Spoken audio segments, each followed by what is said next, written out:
അമ്മേ ദേവരെത്തി.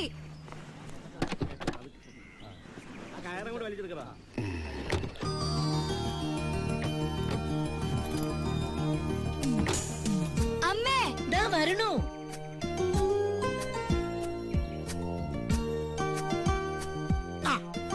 അത് വീട്ടുകാരട്ടോ. ഇവരാണ് ഞാൻ പറഞ്ഞ ആൾക്കാർ. വന്നിട്ട് ഇത് ഭാരതി അമ്മ, ഇത് മകള്. ഈ ഔട്ട് ഹൗസ് ഒരു വാടകയ്ക്ക് കൊടുക്കലാന്ന് പറഞ്ഞതാ. എന്റെ നിർബന്ധപ്രകാരം സമ്മതിച്ചേ. പിന്നെ ഇത് കൃഷ്ണൻ നായര്, ഈ കുട്ടിയുടെ അച്ഛൻ. ഇത് ഗോപിക, ഈ അച്ഛന്റെ മകളാ.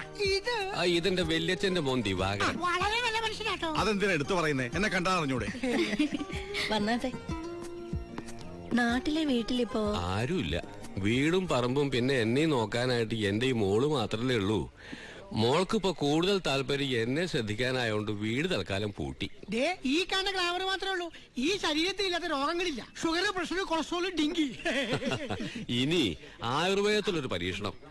ഇവിടുത്തെ സ്വാമിയാർ മഠത്തിലെ വൈദ്യരും ചെന്ന് കണ്ടു. 5-6 മാസത്തെ തുടർച്ചയായ ചികിത്സ അദ്ദേഹം നിർദ്ദേശിച്ചു.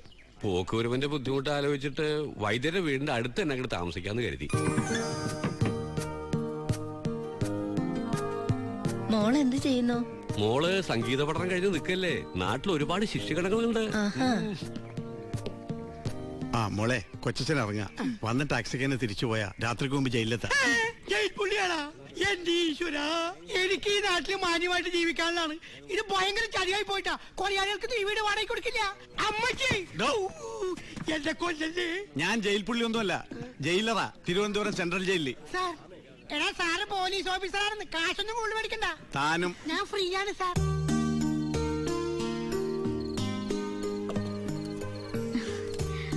ഇവിടെ ഒരുപാട് കുട്ടികളെ കിട്ടും പാട്ട് നൃത്തമൊക്കെ പഠിപ്പിക്കാൻ. അതോടുകൂടി ഇവളുടെ ബോറടി മാറും. ഇവിടെ ഇപ്പൊ എനിക്കൊരു കൂട്ടുണ്ടല്ലോ. ഭാരതിയമ്മയ്ക്ക് എന്നെ പോലെ തന്നെ ഒറ്റ മോളാണോ? അല്ല, ഇവളെ ഏറ്റവും ഇളയതാ. എനിക്ക് 2 ഏട്ടന്മാരുണ്ട്. ഈ കുടുംബത്തിന്റെ സർവ്വ ഐശ്വര്യത്തിനും കാരണം എന്റെ മൂത്ത മോൻ ഉണ്ണിയാ. ദുബായ്ക്കാരനാ. രണ്ടാമത്തവൻ ബാലു. ഭയങ്കര അധ്വാനിയ. ഈ പുഴയുടെ അക്കരെ സ്വന്തമായിട്ടൊരു കൃഷിത്തോട്ടം തന്നെയുണ്ട്. എന്നാലും പോലീസിലാകണമെന്നാ അവന്റെ ആഗ്രഹം. SI ടെസ്റ്റ് ഒക്കെ കഴിഞ്ഞിരിക്കുക. എന്നിട്ട് കക്ഷി എവിടെങ്കിലും കണ്ടില്ലല്ലോ. ട്രെയിനിങ് എവിടെയാണെന്ന് അറിയാൻ വേണ്ടി തിരുവനന്തപുരത്ത് പോയിരിക്കുക. തൊപ്പി തലയിൽ കയറിയിട്ടില്ലെങ്കിലും ഇപ്പോഴേ SI എന്ന പുള്ളിയുടെ വിചാരം. എല്ലാം കൊണ്ടും സന്തുഷ്ട കുടുംബം. ഇനി ഒരു സർപ്രൈസ് റൂം കൂടി. ഇതാ ഉണ്ണിയേണ്ട പരീക്ഷണശാല. ദേ നോക്കിയേ. ദേ ഇത് കണ്ടോ? കോളേജ് എക്സിബിഷന് ഇന്ത്യ പാകിസ്ഥാൻ വാർ സ്വന്തമായിട്ട് ഉണ്ടാക്കി ഡെമോൺസ്ട്രേറ്റ് ചെയ്തതാ. ഏട്ടൻ അതിന് ഫസ്റ്റും കിട്ടി. ഏട്ടനൊരു സയന്റിസ്റ്റ് ആണെന്ന് പറഞ്ഞ് ഞങ്ങളൊക്കെ കളിയാക്കാറുണ്ടായിരുന്നു. പുള്ളിക്കാരൻ ഭയങ്കര ട്രിക്സിന്റെ ആളാ. ഇത് കണ്ടില്ലേ, വാർ ഫ്രണ്ട്. ഇത് ഇന്ത്യ പാകിസ്ഥാൻ ബോർഡർ.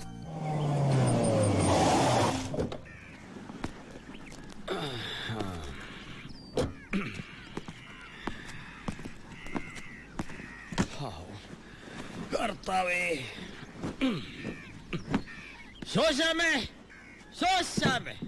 കുടിക്കാൻ ഇച്ചിരി വെള്ളം കൊണ്ടുപോടി.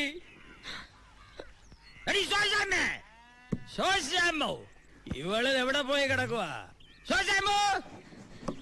കറിയാച്ചാ, എന്ത് തോന്നിയാസായി കാണിക്കുന്നേ? തോന്നിയാസം എന്നോടല്ലയോ കാണിച്ചേ? എന്റെ ഫൈനാൻസ് കമ്പനിക്ക് തിരിച്ചടക്കേണ്ട കേട് ഒരു ദിവസം വൈകിയാൽ ഇവിടെ വന്നിങ്ങനെ ഇരിക്കും. പിന്നെയും വൈകിയാൽ അകത്ത് കയറി ഇരിക്കും. പിന്നെ കിടക്കമുറി കയറി കിടക്കും. അടുക്കളയിൽ കയറിയ പിന്നെ കറിയാച്ചൻ ഇറങ്ങുന്ന പ്രശ്നമില്ല. എന്താ കറിയാച്ച ഇങ്ങനെ? ഈ മാസം ദുബായിൽ നിന്ന് ഉണ്ണിയുടെ കാശ് എത്തിയിട്ടില്ല, അതുകൊണ്ടാ. നിങ്ങളുടെ മുടന്ത ന്യായങ്ങളൊന്നും എനിക്ക് കേൾക്കണ്ട ശോശാമോ. എന്റെ അമ്മയുടെ പേര് ശോശമെന്നല്ല. അതെനിക്കറിയാമേ. ശോശാമെന്ന് എന്റെ പെണ്ണുമുള്ളയുടെ പേരില്ലയോ?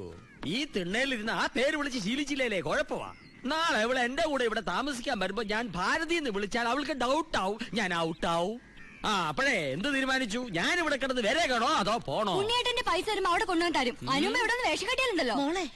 എടാ, എന്റെ കാശ് എണ്ണി മേടിച്ചേച്ച് 5 നേരം മൂക്കുമുട്ട മടപടാ വെട്ടി മിണിങ്ങി ദേഹമൊന്നും മിനിങ്ങിയപ്പോ കണ്ടില്ലേ പെണ്ണിന്റെ നാക്ക്? എല്ലാത്തിനും അഴി എണ്ണിക്കാൻ നിന്റെ ഈ തള്ള എഴുതി തന്ന എല്ലാ പേപ്പറുകളും എന്റെ ഉണ്ട് കേട്ടോ. അപ്പോഴേ സ്ത്രീകളോട് അല്പം മാനും മര്യാദയായിട്ട് സംസാരിച്ചൂടെ? എന്നതാ അയാൾ എണ്ണ തേച്ച് ഗുസ്തിക്ക് വരുവാന്നോ? പുതിയ താമസക്കാരാ. വാടകക്കാരോ? എന്നോട് ചോദിക്കാതെ തന്നോട് ആരവിടെ താമസിക്കാൻ പറഞ്ഞേ? ഇത് എന്റെ പേര് കിടക്കുന്ന വീടും വാസ്തുവാ. ഇവരെ എന്റെ ഔദാര്യത്തിലാ താമസിക്കുന്നേ. 2 ദിവസം കൂടി സമയം കേട്ടല്ലോ. ഇപ്പൊ ഞാൻ പോവാ. ഈ സ്റ്റാൻഡേർഡിന് എന്നിൽ നിന്നും പ്രതീക്ഷിക്കണ്ട. ഇനി വരുമ്പോ ഞാൻ തറയായിരിക്കും. ഇതിനേക്കാളും വലിയതറിയോ? തത്തറ. എടി, പെണ്ണിന്റെ ഒരു നെകളിപ്പേ. ഹ. ആരയാള്? എന്താ ഭാരതീയമേ ഇയാളുമായിട്ടുള്ള പ്രശ്നം? കുട്ടികളുടെ അച്ഛൻ ഒരു സോപ്പ് കമ്പനി ഉണ്ടായിരുന്നു. ബാങ്കിൽ നിന്നൊക്കെ വലിയ ലോൺ എടുത്ത് ആ കമ്പനി തുടങ്ങിയത്. നഷ്ടത്തിലായിരുന്ന കമ്പനിയില് തൊഴിൽ സമരവും കൂടി വന്നപ്പോ അത് പൂട്ടി. ലോണ് തിരിച്ചടയ്ക്കാൻ പറ്റാത്ത അവസ്ഥയിൽ ജപ്തി നടപടിയും കൂടി ആയപ്പോ ഈ വീടിന്റെ ആധാരവും ടീച്ചറായിരുന്ന എന്റെ ജാമ്യവും ചെക്കും ഒക്കെ കൊടുത്ത് കറിയാച്ചന്റെ കയ്യിൽ നിന്ന് കാശ് കടം വാങ്ങി. അത് പലിശയും കൂട്ടുപലിശയായി പെരുകി പെരുകി തീർത്താ തീരാത്ത ബാധ്യതയായി. അതൊന്നും കാണാൻ മാത്രം മക്കളുടെ അച്ഛൻ അധികകാലം ഉണ്ടായില്ല. ഇപ്പൊ എന്റെ മോൻ ദുബായി കിടന്ന് കഷ്ടപ്പെടുന്നത് മുഴുവൻ ഇയാളുടെ കടം തീർക്കാനാ.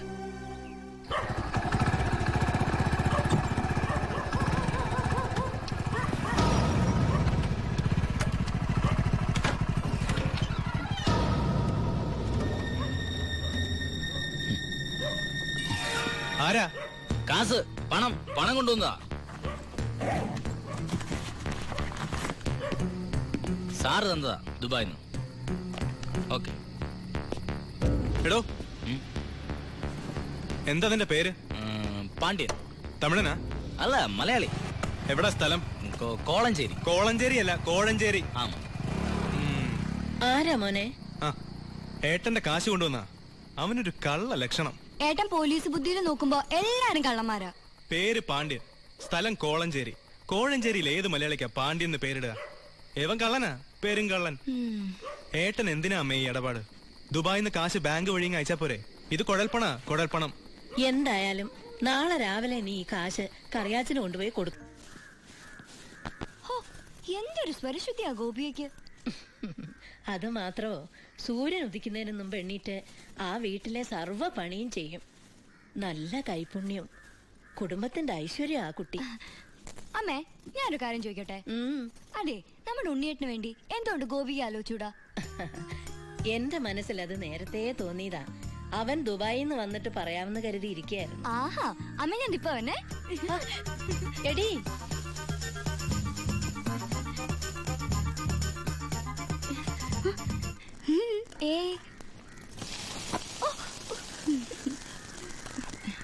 ഗോപിയക്ക് ഈ നാട് ഇഷ്ടായോ?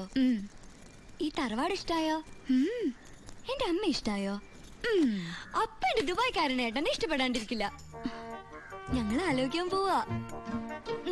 ജാതകം എടുത്തൊന്ന് നോക്കിക്കോ, ചിലപ്പോ വിദേശ യാത്രക്ക് യോഗ ഉണ്ടാവും.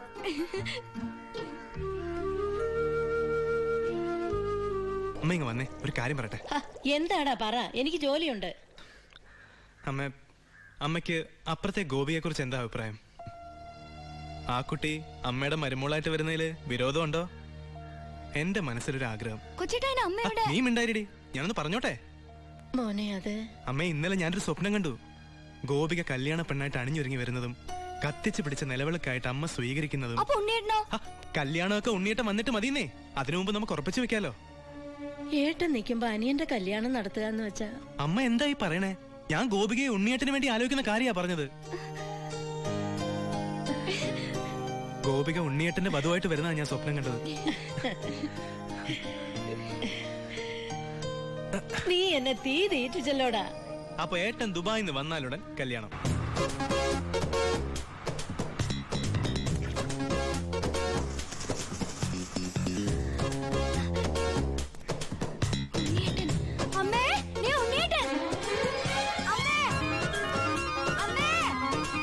എന്താടി?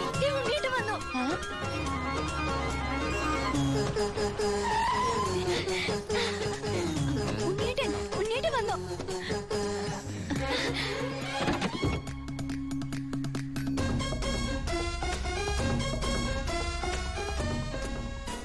അയ്യേ, ഇതെന്റെ ഉണ്ണിയേട്ടനൊന്നുമല്ല. ഇതേതോ പിച്ചക്കാരൻ ലോട്ടറി അടിച്ച പോലെ ഉണ്ട്. അനിയനാ? ആരുടെ അനിയൻ? അല്ല, ഉണ്ണിയുടെ അനിയനല്ലേ? അതെ. ആ, ഞാൻ ഉണ്ണിയുടെ ഫ്രണ്ടാ. ദുബായിന്നാണ് വരവ്. എന്റെ പേര് ബിജു. BIJU, ബിജു. നല്ല പേരല്ലേ? അകത്തേക്ക്. നമസ്കാരം. സിസ്റ്റേഴ്സ് ആണല്ലേ? ദുബായിലാ? അയ്യോ. ആളെ കണ്ടപ്പോ ഒന്ന് പേടിച്ചുല്ലേ? പേടിക്കണ്ട, എന്റെ ഏട്ടൻ നല്ല സുന്ദരക്കുട്ടപ്പനാ. ദാ, ഇരിക്കൂ. ആദ്യം അനിയൻ ഇരിക്കി. ഞങ്ങൾ ദുബായിക്കാർ ഇരുത്തിയിട്ടേ ഇരിക്കാറുള്ളു. ഇരിക്കി. അച്ഛനാണല്ലേ? എന്റെ മോളുടെ. ഞാൻ വിചാരിച്ചു എന്റെ മോളിൽ ഇരിക്കുന്നു. ഔട്ട് ഹൗസിലെ പുതിയ താമസക്കാരാ. ആ ദേ, ആ വണ്ടി മാത്രം അവിടെ വെച്ചിട്ട് ബാക്കിയുള്ള സാധനങ്ങളെല്ലാം ഇങ്ങോട്ട് എടുത്തോ. എല്ലാം ഇങ്ങോട്ടേക്കുള്ളതാ. ഉണ്ണി തന്നുവിട്ടതാണേ. ഉണ്ണി വരുന്നതിനെ കുറിച്ച് വല്ലതും പറഞ്ഞായിരുന്നു? ഒന്നും പറയാൻ പറ്റാത്ത അവസ്ഥയാ. അപേക്ഷ കൊടുത്തിട്ടുണ്ട്. അപേക്ഷയോ? ലീവിനെ. വലിയ തിരക്കല്ലേ, ഒരു ദിവസം പോലും മാറിയിക്കാൻ പറ്റില്ല. അവിടെ എന്താ ജോലി? എനിക്ക് അവിടെ ഗോൾഡ് ഫാക്ടറിയിലാ ജോലി. തനിക്കല്ല, ഉണ്ണിക്ക്. ഉണ്ണി അവിടെ വലിയ പൊഷനിലല്ലേ? നിങ്ങൾക്കൊന്നും ചിന്തിക്കാൻ പറ്റാത്ത പൊഷനില്ലേ എന്ന് പറയുമ്പോ ദുബായിലെ ഷെയ്ക്കാ?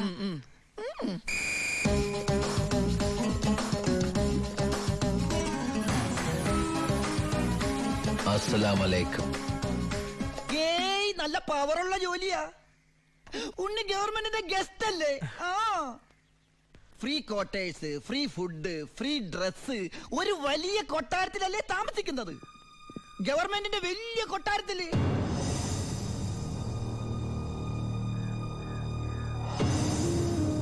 ആ കൊട്ടാരത്തിൽ പ്രവേശിക്കാൻ സ്പെഷ്യൽ പെർമിഷൻ വേണം. സദാസമയം പോലീസ് പ്രൊട്ടക്ഷൻ. ഉറങ്ങുമ്പോ പോലും പോലീസ് കാവൽ. ക്ഷവരം ചെയ്യാൻ പോലും സർക്കാരിന്റെ ബാല്യക്കാരാ.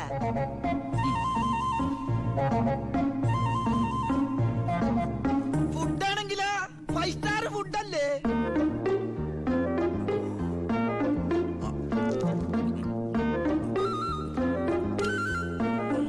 ചിക്കൻ വേണോ, മട്ടൻ വേണോ, ഡക്ക് വേണോ? ഓ, ഇങ്ങനെ ഒരു മകനെ കിട്ടിയ അമ്മ ഭാഗ്യവതിയാണ് അമ്മേ.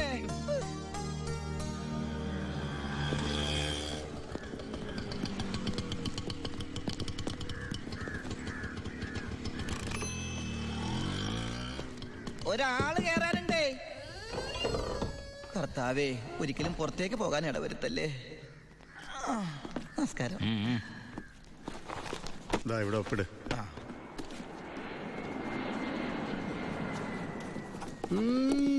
ഇത് ആരുടെ ഒപ്പാടാ? എന്റെ അപ്പന്റെ ഒപ്പ. അപ്പം മരിച്ചപ്പോ എനിക്ക് തന്നതാ. മതി മതി മതി. ഈ സാധനങ്ങളൊക്കെ സ്റ്റോറി കൊണ്ട് ഏൽപ്പിച്ച് ഡ്രസ് മാറി സെല്ലോട്ട്. ഞാനിപ്പ ഡീസന്റ് ആയി സാറേ. ഇതെന്റെ പേഴ്സല്ലേ? അതല്ലേ പറഞ്ഞ ഞാൻ ഡീസന്റ് ആയിരുന്നു. പോണ വഴിക്ക് പോലീസ് പിടിച്ചാൽ കൊടുക്കാൻ ഒന്നും എന്റെ ഉണ്ടായിരുന്നില്ല. തുറന്നു നോക്കിയപ്പോ അതിന്റെ അകത്തും ഒന്നുമില്ല. ഇപ്പൊ ഇതിനകത്ത് വല്ലതും ഉണ്ടടാ? തുറന്നു നോക്ക്. പറഞ്ഞു, നിന്നെ പോലെ നല്ല കള്ളന്മാർ ഇപ്പൊ ഇല്ല. സാർ എന്നെ പുകട്ടരുത്, ഞാൻ പെരുങ്കള്ളനാകും. അകത്തോട്ട് പോടാ. ഈ പരോള് കഴിഞ്ഞു വന്ന വഴി ഞാൻ മറന്നു.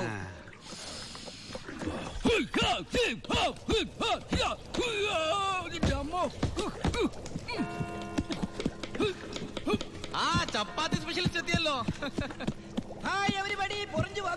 ഞാനില്ലാഞ്ഞിട്ട് ബുദ്ധിമുട്ടൊന്നും ഉണ്ടായില്ലല്ലോ. എന്തായി? നീ പറഞ്ഞ പോലെ കക്ഷി വന്ന് കാശുമായിട്ട് ഞാൻ ഡ്യൂട്ടി പേ ഷോപ്പിൽ പോയി സാധനങ്ങളെല്ലാം വാങ്ങി വീട്ടിലെത്തിച്ചിട്ടുണ്ട്. ആർക്കും സംശയം തോന്നിയില്ല? സംശയം? ഹേ, ഞാൻ ദുബായിക്കാരായി വിലസില്ലേ? എന്റെ ഹെയർ സ്റ്റൈൽ എന്നെ മാറ്റിക്കളഞ്ഞില്ലേ? ഫേസ് ഇത് തന്നെയല്ലേ, പിന്നെന്താ കാര്യം? എത്ര നല്ല ആൾക്കാരാടാ നിന്റെ വീട്ടുകാരി. നീ എങ്ങനെ ആ കുടുംബത്തിൽ പിറന്നടാ? ഇവിടെ നീ പരമശിവം, അവിടെ ഉണ്ണി ദാമോദർ. നീ പെരുങ്കള്ളനാ.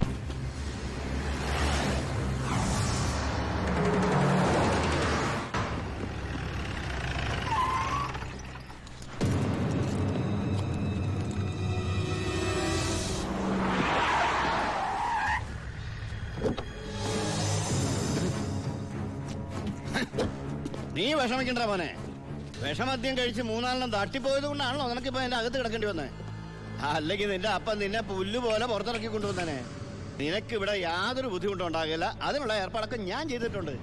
നമ്മൾ ഇത് എത്ര ജയില് കണ്ടിരിക്കുന്നടാ. നടക്ക്. അപ്പഴേ സാറേ, സൂപ്രണ്ട് സാറിനോടൊന്ന് പറഞ്ഞേക്കണം, അവൻ ചിന്നാടമർക്കിയുടെ മോനാണെന്ന്. ആടാ മോനെ, കുറച്ച് ദിവസം കഴിയുമ്പോ നിന്നെ ഞാൻ ഹോസ്പിറ്റലിലോട്ട് മാറ്റിച്ചോളാം.